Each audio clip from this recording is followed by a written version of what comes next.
औज़ुबिल्लाहिमिनश्शैतानिर्रजीम बिस्मिल्लाहिर्रहमानिर्रहीम अस्सलातु वस्सलामु अलैका या रसूल अल्लाह व अला आलिका व सहाबिका या हबीबल्लाह अल्लाहुम्मा सल्लि अला सय्यिदिना। तमाम बच्चों से गुजारिश है कि एक दफ़ा दुरूद शरीफ पढ़ लें, क्योंकि दुरूद शरीफ की बेशुमार फजीलतें हैं। इंशाअल्लाह आपको बहुत फ़ायदा होगा। चलते हैं कहानी की तरफ। आज की कहानी है वफ़ादार बंदर। कहानी शुरू करता हूँ कि नदी के किनारे एक छोटे से गांव में एक मदारी रहता था।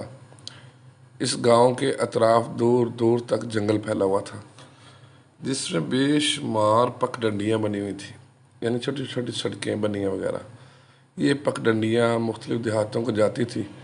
इस मदारी ने एक बंदर पाल रखा था। यही बंदर इसकी कमाई का ज़रिया भी था, और कोई काम ही नहीं था मदारी का। बंदर करना चाहता था, इसीलिए बंदर ही उसकी कमाई का ज़रिया था। मदारी इसके करतब दिखाकर पैसे कमाता और अपने बच्चों का पेट पालता। मदारी हर रोज़ सुबह तड़के उठता, रात की रूखी सूखी खाता और बंदर को लेकर किसी पगडंडी पर हो लेता। हर शाम वो आटा, दाल, सब्ज़ी और तेल लेकर घर लौटता और अपने बीवी बच्चों के साथ हंसी खुशी दाल दलिया कर कर सो जाता। मदारी अपने बंदर से बहुत खुश था। इसकी बीवी दिन भर जंगल में घूमकर बंदर के लिए जंगली फल इकट्ठे कर लाती और शाम को घर लौटने पर इसे खाने को देती। थका हारा बंदर थोड़ी देर मदारी के बच्चों के साथ खेलकर सो जाता।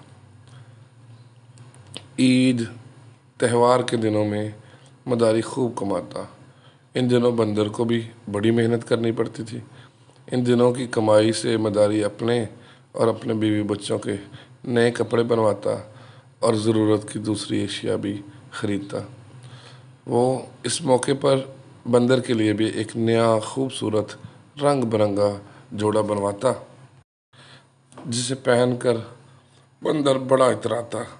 इन दिनों मदारी और इसकी बीवी बंदर की सेहत और आराम का बड़ा ख्याल रखते, क्योंकि इसी के खेल तमाशे से इनकी ज़रूरतें पूरी होती थी।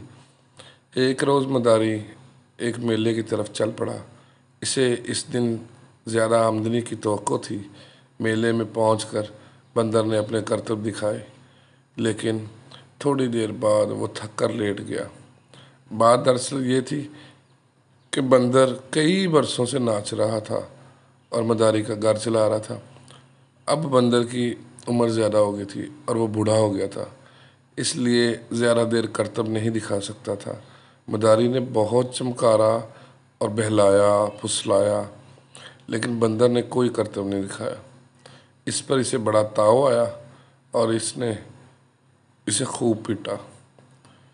इससे बंदर की हालत और ख़राब हो गई। आखिर थक हार कर मदारी घर लौट आया। वो बड़े गुस्से में था। घर लौटते ही इसने अपनी बीवी से कहा कि कल बंदर को गोंडों की बस्ती में ले जाकर बेच देगा। यहाँ बता दूँ बच्चों कि गोंडों एक कुछ लोग हैं, गोंडू, वो बंदर को हराम चीज़ों का गोश्त खाते हैं। उनको पंजाब के मुख्तलिफ़ इलाक़ों में मुख्तलिफ़ नामों से पहचाना जाता है। हमारी तरह के लोग होते हैं, हमारे बीच में ही रहते हैं। यहाँ तक कि वो जो है खंजीर का गोश्त भी खाते हैं, यानी कि हराम जानवरों का गोश्त खाते हैं। मेरे इलाके में तो उनको सन्यासी कहा जाता है। अच्छा, मैं बता रहा था कि ये उनकी बस्ती में गया और उसने जाके वो अपनी बीवी को कह रहा था कि मैं उनको जाके बेच दूंगा, वो इसका गोश्त खूब मज़े लेकर खाएंगे। बीवी के पूछने पर उसने बताया कि आज बंदर बिल्कुल नहीं नाचा। मदारी की बीवी को ये सुनकर बड़ा दुख हुआ। इसने शोहर को समझाने की कोशिश की कि वह बंदर से नाराज़ ना हो। आखिर इतने साल से वो हमारी खिदमत कर रहा है, लेकिन मदारी ना माना और इसने गोंडों के सरबराह से जाकर बात कर ली कि वो सुबह आकर बंदर को ले जाए। बंदर को ये सुनकर सख्त परेशानी हुई। इसे बड़ा दुख हुआ कि मदारी इसकी ज़िंदगी भर की खिदमत का ये सिला दे रहा है।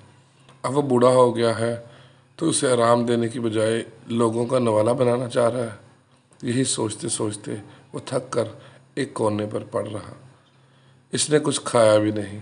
मदारी भी जल्दी ही सो गया। اس کی بیوی بہت دیر تک اسے سمجھاتی رہی لیکن وہ اپنی بات پر اڑا رہا۔ یہی بات کرتے کرتے مداری کی بیوی کی بھی آنکھ لگ گئی اور وہ بھی سو گئی۔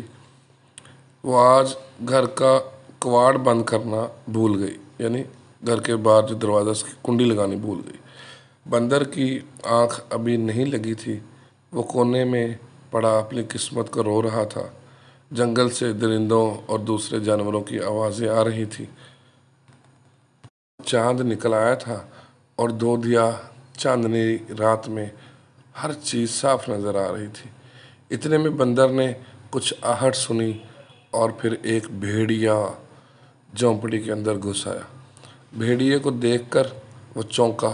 مکار بھیڑیے نے تیزی سے مداری کے دودھ پیتے بچے کو منہ میں اٹھایا اور بھاگ نکلا۔ یہ سب کچھ پلک جھپکنے میں ہوا۔ بندر ایک چیخ مار کر بھیڑیے کے پیچھے بھاگا۔ اس کی اس چیخ کو سن کر مداری اور اس کی بیوی بھی جاگ گئے اور وہ دونوں بھی باہر نکلے۔ بندر چیختا چلاتا ہوا بھیڑیے کے پیچھے سرپٹ بھاگ رہا تھا۔ آخر ایک چھلانگ لگا کر وہ بھیڑیے کی پیٹھ پر چڑھ گیا اور لگا اسے نوچنے، چکیاں کاٹنے لگا، اس کو دندیاں کاٹنے لگا، ناخن مارنے لگا۔ اس کی بیوی اور کتوں کے شور نے بھیڑیے کو پریشان کر دیا۔ اب گاؤں والے بھی دوڑتے آ رہے تھے پیچھے پیچھے ان کے۔ بندر نے بھیڑیے کو نوچ نوچ کر لہو لہان کر دیا۔ آخرکار اس نے بچے کو چھوڑ دیا۔ یہ دیکھ کر بندر اچک کر بچے کے پاس پہنچ گیا اور اس نے اس بچے کو اپنی گود میں اٹھا لیا۔ بھیڑیا گھنے جنگلوں میں بھاگتا بھاگتا غائب ہو گیا، کہیں دور ہی نکل گیا۔ مداری، اس کی بیوی اور گاؤں والے قریب پہنچے تو یہ دیکھ کر حیران رہ گئے کہ بوڑھا بندر بچے کو اٹھائے ان کی طرف آ رہا تھا۔ مداری کی بیوی نے جھپٹ کر اپنے بچے کو اٹھا لیا۔ اب مداری سے بھی رہا نہ گیا اور اس نے ہانپتے ہوئے، یعنی کہ سانس پھولے ہوئے اور تھکے ہوئے بوڑھے بندر کو اپنی گود میں اٹھا لیا اور اسے گلے سے لگا کر رونے لگا اور روتا رہا کافی دیر تک۔ مداری اپنی بے وفائی اور بندر کی وفاداری پہ خوب روتا رہا۔ تو بچوں، اس کہانی کا سبق آپ سمجھ گئے ہوں گے کہ کیا ہے۔ السلام علیکم ورحمۃ اللہ وبرکاتہ۔